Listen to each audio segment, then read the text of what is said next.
Some call it the Heartland. Others call it America's breadbasket. Progressives call it FlyOver America. But those that live there call it home.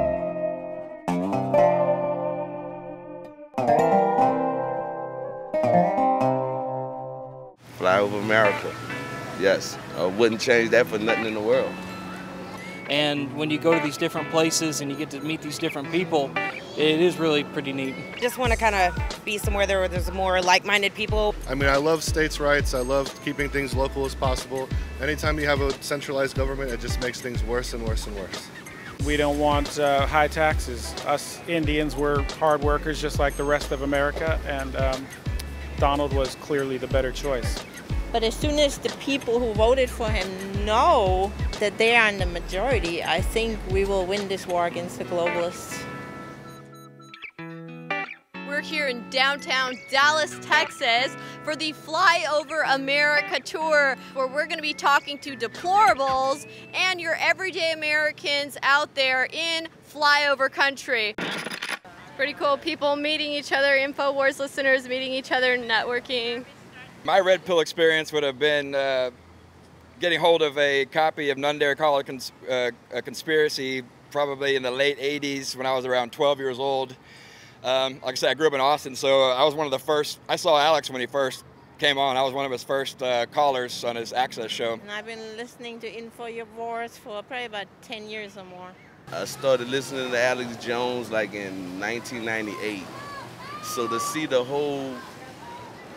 whole progress from what he started back then, and knowing all the things that I know, all of the things that I've researched, everything that he's ever said that I found interesting, that I've went and researched and found out to be the truth. I try to listen as often as I can, and generally I do it through the podcast because my job constraints, I generally work overnight. What's your favorite part about Infowars? When Alex Jones goes crazy about stuff. Because when he gets real mad about stuff, and the Tuck Buckford, I just laugh. As far as Donald Trump and deplorables go, I guess the thing is the way that the Democrats or leftists have been just so haughty and snobbish, I guess is the best word to say about what they would call deplorables, are really just Americans. Probably about a year before the election, I kept hearing all these negative things about Trump, and it just didn't really make a lot of sense because I hadn't heard Trump say a whole lot of things. So I wanted to find out more about, okay, if he's really this horrible person, what's a lot of the stuff? And I just had a hard time finding it. That's about when I bumped into Alex Jones, and he started kind of having the same kind of sentiments toward it, and kind of realizing, that's when I kind of realized more of the whole matrix and how, a lot of the mainstream media, it's a lot more pronounced now, but how awful they are and how skewed it was against Trump. So I'm Native American, like I said, and for whatever reason, we didn't have to comply with Obamacare. And so I didn't face the big fines, but my wife did. And we had to pay somewhere around $1,500 to $1,800 every year that it was in, and we don't want to pay for insurance. We eat healthy, we buy the products at Infowars, and we stay active. So it was a burden. It cost us hundreds of dollars a year, close to several thousand a year, and we don't want it. I changed careers. I moved on. I went and got my commercial driver's license, and from there, the industry that I was in was car parts. And after Obama's, pretty much war on, old cars with his cash for clunkers deal, that it pretty much destroyed everything. And from there, it just spiraled out of control, and I decided I wanted to get a job where I could actually travel and actually see America. I've been awoke since I became a Christian in 1986. I was raised in Germany by a socialist politician, brainwashed to the max, studied das Kapital, and at some point I knew this was a lie and a deception, and to usher in this new world order. And I've been looking into this for a long time prior to that. So when Bush announced that he would usher in the New World Order, I knew that something was up. And then when Obama ran, I had researched him. I have biracial children, and I was excited initially, but then I researched him. He came out of nothing, was a Saul Alinsky disciple, and as I said, I was raised in a socialist home, so I knew the lingo immediately. Paris Agreement to make us a third world country just for nothing, you know? It's just people aren't opening their eyes. I'm 43. I'm kind of, I guess I missed the whole feminist movement thing that's going on right now. I was in the military for 4 years. And, you know, granted, I was up in Alaska, and it was kind of old school there. So I got treated bad sometimes because I was a female. But, you know, I mean, I don't know. I think there's biological differences. I don't think that the genders are the same, and I don't know. I just think it's kind of all ridiculous. Just the fact that that race is an issue now, this far removed from, you know, the 60s or even slavery and all that stuff back then. We're so much further along, yet for some reason it's hyped back up more than it was, you know, decades ago, which is further away from the thing that was supposed to be the cause of all this, you know. There's no choice, you know. Either you have to move forward or stay where you're at. That's what Obama wants you to stay where you're at.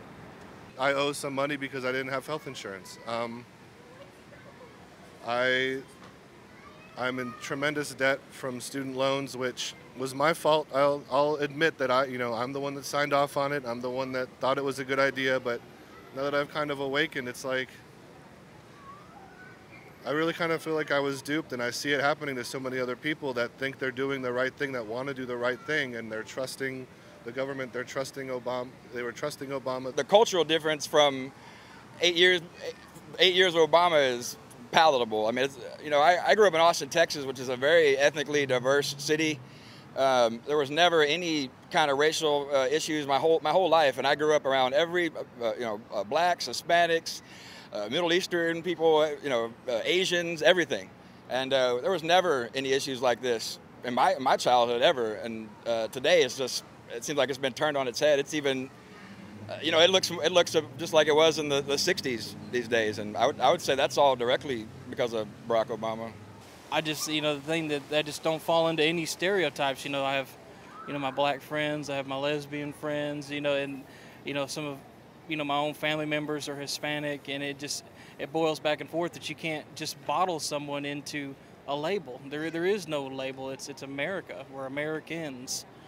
You look at across the country, and I drive a truck for a living, and that's just one of those amazing things is that, I've never seen someone that fits a specific category. Everybody's different. I know quite a few people within the Hispanic black community who are supporting Donald Trump. I have a Facebook page. I post news and several other pages, and a lot of the people who are on my page are actually of different races. Race is skin deep. It's the amount of melanin you have in your skin, and these kind of divides are artificially created by the elites to divide us. And so if people give into that, they're gonna fall for the lie. But if you see yourself as an individual who simply looks different from another individual, you'll be free. And you will not fall for the lies of the internationalists who seek to divide us and destroy us. We're not alone, and you have no idea that you probably have Trump supporters sitting around you right now. But if we don't interact with anyone, you're not going to know they're there. I'm Hispanic, and I'm a huge Trump supporter. My dad is a Mexican immigrant. He loves Trump. He came here legally, so I don't know if that makes a difference, but... Yes, I did vote for Donald Trump, for President Trump. I voted for President Trump. Yes, I did. I drive Uber, so I pick up anybody and everybody, young, old, white, black, Latino, and vast majority of the people are saying, I got Trump. So when I turn on the mainstream media and see Trump doesn't have a chance, it's going to be a landslide for Hillary, I'm telling people, no, that's not true. I got my ears to the streets. I know what people are wanting, and it's going to be Trump all the way. So I never was worried about it. The most vote in my school, we did like a fake vote on computers. It was mostly Trump, so I didn't really have to worry much. I live in this town. It's mostly liberals. Actually, a lot of them are pretty much like Bernie supporters. But I pretty much had to keep my mouth shut when I was at school, when I was actually going to school. I had a few friends that we started talking a few times, and they were getting riled up. And I was like, okay, let's, this is ridiculous. Let's just not even talk about this. I just want to have an adult conversation without people getting crazy. Characterizations as you're a racist, you're narrow-minded, you are a redneck, are used by the elites as a tool to silence and stifle free speech. And when you label people as such, they will no longer speak out because they're afraid to be labeled, and they know they are not these things. But by speaking their mind and speaking their opinions, they can easily be classified as one of those hot button issues. I mean, some people, it's just so funny how some people get triggered, and I see that occasionally, and it's the simplest thing, and I don't know, it baffles me. So they will only speak out privately, they will no longer speak out in public. People should just come out, say what they think. If someone's offended or triggered by our views, then don't worry about it. There's plenty of us. We got your back. Like I tell all my friends, from what I remember of Donald Trump when I was young, I remember Don King and Don Trump. That was Las Vegas, the boxing. I mean, never no racist. It was never no racist nothing. It was Donald Trump and Don King. That's what I grew up. I remember all that. And for people now to say that, oh, he was a racist, he been doing this, he been doing, we never saw none of that. So how can you sit here and say that now just because he's in the position that he's in? He wasn't an insider. We're tired of the insiders, and that's what the media didn't get, is that the people are tired of the same crew. Not that Trump is the greatest thing since sliced bread, but he was better than them just because he wasn't an insider. Ultimately, socialism and fascism are the same thing. One is nationally focused and the other internationally. And both of them seek to implement a rule by the elite who live in pomp and circumstance, and the rest of the population is basically enslaved and completely dependent on the government. So one of the key words that socialists use is implementing government programs, making people dependent, nationalized health care. All these things are key words to listen to. The focus is always internationally, bringing us into this new order of things where everybody's equal, which can never be implemented because we're not equal, we're individuals, and we're created as such, and we're supposed to be autonomous as much as we can instead of depending on the government. America first. I mean, it done got to the point where we have to realize we all in America, all of us. We all have our different backgrounds and everything. But where we are right now in this day and time, I mean, we could fix anything if we put our mind to it. If we put the smartest people with the computers and technology that we have, we could solve just about any problem. And that's what he seemed like he's trying to do for America. I understand we need to help the world and all that other stuff, but we have to put ourselves first, because if we don't take care of ourselves, then we're not going to be able to take care of nobody else.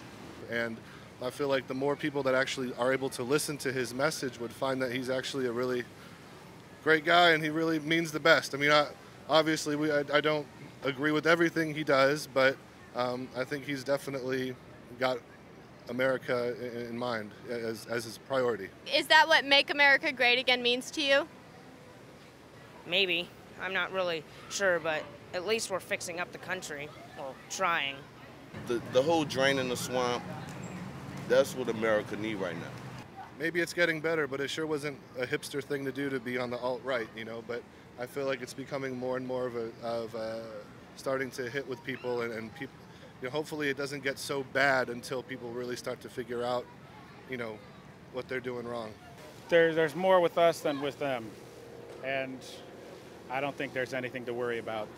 I see the opposition, and it's not a big deal. I had a kind of a heated conversation on Facebook with one of my friends. We've reconnected since then after the election, but yeah, she was an avid Bernie supporter, and you know, I just kind of had to reel her back in after the whole scandal with the DNC and everything after that.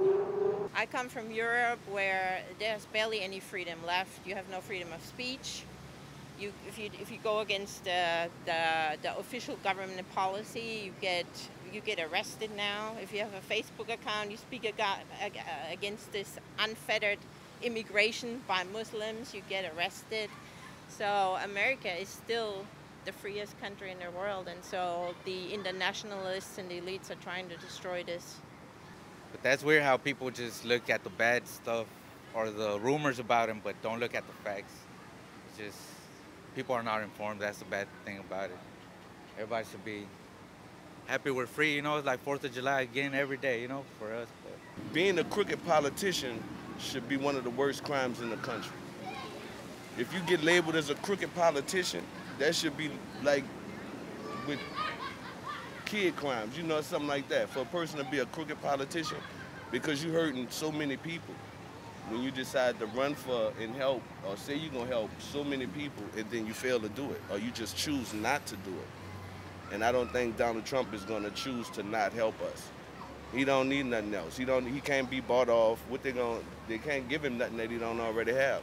There's a situation that happened back in the 1860s, if you haven't heard of it, called Sand Creek Massacre, where the government came out and told the Native Americans, the tribes, who was it, Cheyenne, Arapaho, come to the reservation, turn in your guns, and you're going to be made American citizens and under the government of the United States protection. We'll protect you. Kind of like they say now, turn in your guns and we'll protect you. I'll protect you. But so some of these guys did it. They went to the reservation, turned their guns in, flew the American flag over their village, and the feds came in the middle of the night and murdered them all. And we're not talking like, you know, shot them. We're talking they shot them and also went Middle Ages on them, you know, cut off body parts, really bad stuff. So when I hear Democrats and these guys saying, just turn the guns in, we're going to have a safer community, a safer country, then to me that's code word for saying we're getting ready to murk you.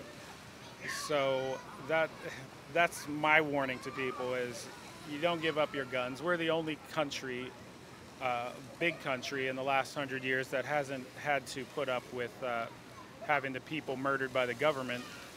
I know one stat that they never want to talk about is all the people murdered around the world. They'll talk about kids getting killed, which of course tugs at all of our hearts, but they don't want to talk about the hundreds of millions of people that have been killed by their government over the last 100 years.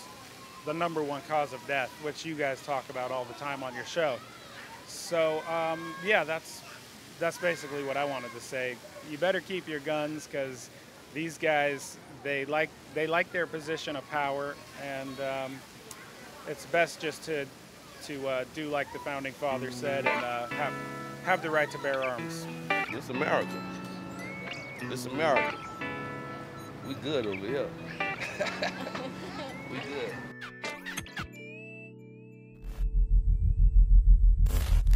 Let's go to Debit in Florida. Debit in Florida, you're on the air.